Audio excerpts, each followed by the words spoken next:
The rain was coming down hard that night at a small dinner party, and the conversation had drifted to the things we wished we could tell our younger selves. One woman, usually so poised, got quiet. Then she laughed, not a happy laugh, but one holding a little regret. Sighs. "I spent 10 years," she said, "thinking I wasn't built for pleasure. Turns out I was just with people who were in too much of a hurry to find it." It reminds me of something the writer Anais Nin once said. "We don't see things as they are, we see them as we are." Thoughtful. When you step into that intimate space, you're not just bringing your hands, you're bringing your entire self. And the person with you is experiencing your touch not as it is, but filtered through their own history, their own sense of safety. The real skill isn't in mastering a technique, it's in learning to see them, truly see them in that moment. Welcome to Feminine Insight, the space where we explore the psychology behind desire, intimacy, and the unspoken language of pleasure. In today's video, we're diving deep into 5 essential moves that go far beyond technique. We're talking about anticipation, rhythm, connection, and the art of being truly present with another person. This is about understanding pleasure from the inside out. If this is the kind of content that speaks to your soul, go ahead and hit that like button and subscribe to the channel so you never miss an insight. And while you're here, I'd love to hear your thoughts. Let's talk about the first move, which is really the foundation for everything else. It's not about a specific technique, but about a mindset, the art of anticipation. Think of it like the first few pages of a novel you can't put down. You don't rush to the last chapter, you savor the setup. The same principle applies here. The goal isn't to get to the destination as quickly as possible, but to make the journey itself unforgettable. This starts long before any direct contact. It's about building a sensory experience that begins with your hands and your breath. Instead of diving straight in, let your fingers trace a slow, deliberate path. Start from the stomach, gliding your fingertips lightly across the skin. Feel the texture, the warmth. Pay attention to the subtle dips and curves of the hips and the inner thighs. This area is incredibly sensitive, not just physically, but psychologically. When you take your time here, you're sending a clear, powerful message. You are in no hurry. You are here to explore, to appreciate, and to worship. Your breath is another incredibly potent tool in this phase. As you get closer, let her feel the warmth of your breath before any part of you touches her. A soft, warm exhale against the sensitive skin of the inner thigh creates a shiver of sensation that touch alone cannot replicate. It's an electric promise of what's to come. This moment, this pause, builds a delicious tension. It's the quiet before the storm, and it allows the anticipation to build to almost unbearable levels. The key here is to be fully present, listening to every sigh and watching every subtle movement of the body beneath you. This isn't a race, it's a slow dance of discovery. Let's move into the second move, which is all about understanding that pleasure isn't a flat line. It's a dynamic, breathing thing that ebbs and flows, and your touch needs to move with it. This is what I call the art of rhythmic pressure variation. It's the understanding that what feels incredible in one moment might be too much in the next, and what's subtle and teasing in one moment can become the very thing that drives someone over the edge. Imagine listening to a piece of music that stays at the exact same volume and tempo for the entire duration. It would be monotonous, right? You'd lose interest. The same is true for physical sensation. The body acclimates to stimulation incredibly quickly. If you find a good rhythm and a good pressure and you just lock it in place, eventually the nervous system starts to tune it out. It becomes background noise. To keep that fire burning bright, you have to introduce contrast. This means becoming a master of variation. You might start with broad, flat strokes using the flat of your tongue or your whole mouth, creating a warm, diffuse sensation that covers a lot of ground. This is a wonderful way to build a general, glowing arousal. Then, as you sense a shift in her breathing or a subtle arch of the back, you can narrow your focus. You can switch to something more precise, like the tip of your tongue using small, consistent circles. This concentrated point of contact sends a much more intense, targeted signal. The real magic happens when you weave these two extremes together. You go from broad and soft to focused and firm, and then you might pull back just slightly, easing off the pressure before building it up again. This push and pull mimics the natural wave of arousal. It's the tension and release, the building and the backing off that creates an almost unbearable anticipation. You are essentially communicating with the body through pressure, asking it where it wants to go next, and responding to its cues. You are not just performing an act, you are having a silent physical conversation. Now let's explore the third move, which is about bringing another sense into the equation. We often focus so heavily on the physical sensation of touch that we forget about the power of sound. The voice is an incredibly intimate and direct line of connection.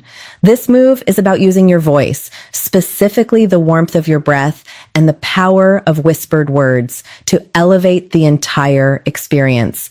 It's about engaging the mind through the ears, creating a feedback loop of pleasure that goes far beyond the physical.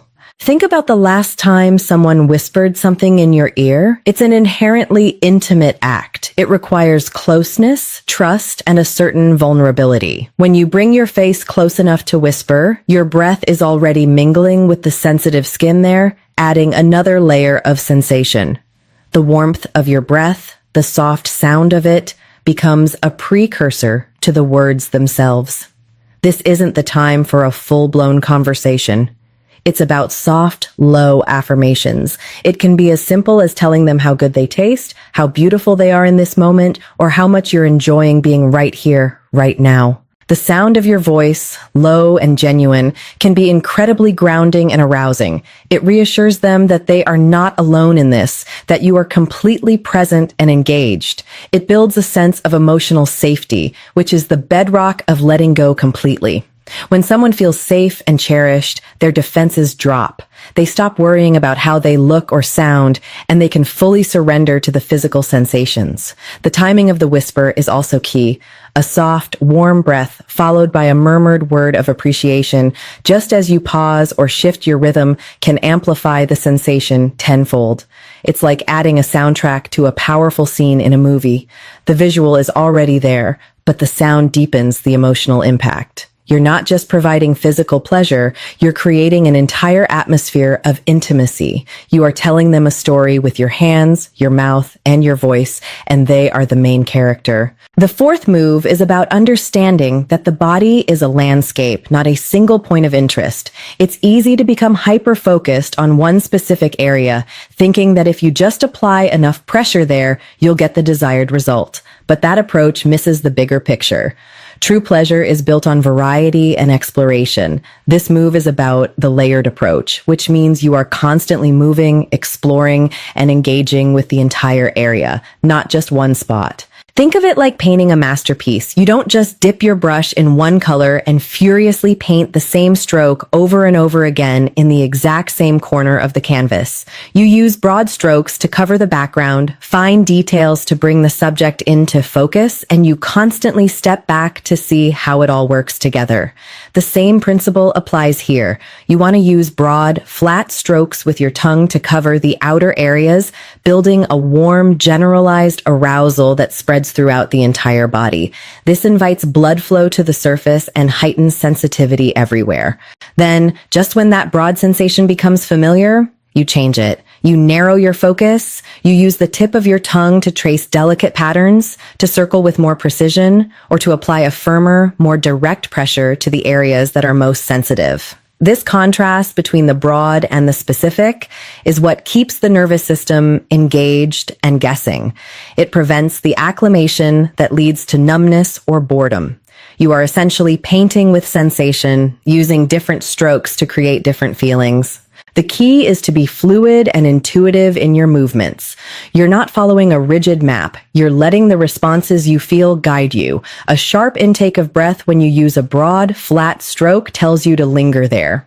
A subtle shiver when you switch to a focused circle tells you you found something special. By layering these different types of touch, you are creating a rich tapestry of sensation that is far more powerful and intense than any single repetitive motion could ever be. It's the difference between hearing a single note and listening to an entire symphony. The fifth and final move is perhaps the most counterintuitive, yet it is the one that separates good from truly unforgettable. It's about understanding that the peak of pleasure is not a cliff you push someone off, but a wave you help them ride. This is the climactic decrescendo, when you feel the body begin to tense, when the breathing becomes ragged and the muscles start to contract. The natural instinct is to speed up, to press harder, to chase that finish line with everything you have. But the secret is to do the exact opposite. Right at that precipice, when you can sense they are about to go over the edge, you want to lighten your pressure. You want to slow your rhythm down just a fraction. It sounds like it would ruin the moment, but in reality, it prolongs it and deepens it immeasurably. Think of it like a diver standing on the edge of a high platform. The moment of suspension, right before they leap, is filled with an incredible intensity. By easing off the gas pedal just as the engine is revving highest, you stretch that moment of suspension out. You are essentially catching the wave of pleasure at its peak and holding it there for a few breathtaking seconds. You go from firm, consistent, focused pressure to something softer, slower, and more teasing. The sensation doesn't disappear. It transforms. It spreads out, becoming more diffuse and building an even deeper, more desperate need. The body, which was about to release, is now held in a state of exquisite tension. It's the difference between a quick, sharp flash of lightning and a slow, rolling rumble of thunder that shakes the whole sky. Then, and only then, as you feel them melt into this suspended state, you can begin to slowly build the pressure again. But this time, you're building from a peak of arousal, not from a baseline. The release, when it finally comes, is not just a physical event. It becomes a full-body wave that crashes over them, deeper and more sustained, because you had the patience and the presence of mind to pause and let the anticipation fully bloom. It's a testament to the fact that sometimes the most powerful thing you can do is to hold back. So here we are at the end of this conversation. If there is one thread that weaves through every single one of these moves, it's this. Pleasure is not a destination you arrive at. It's a world you build together. It's not about performing a series of technical maneuvers perfectly. It's about showing up with your whole self, your hands, your voice, your breath, your patience, and your undivided attention. It's about being curious. It's about listening, not just with your ears, but with your fingertips and your instincts. The most powerful tool you will ever have in this realm is your genuine desire to explore and to give. When that is your focus, the techniques become natural expressions of that intention, not a script you have to follow. You learn to read the language of the body beneath you. You learn that a sharp inhale is a word, an arch of the back is a sentence, and a trembling sigh is an entire paragraph. You become fluent in that language by practicing presence.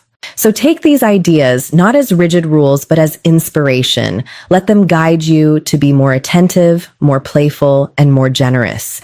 Move with confidence, but also with reverence.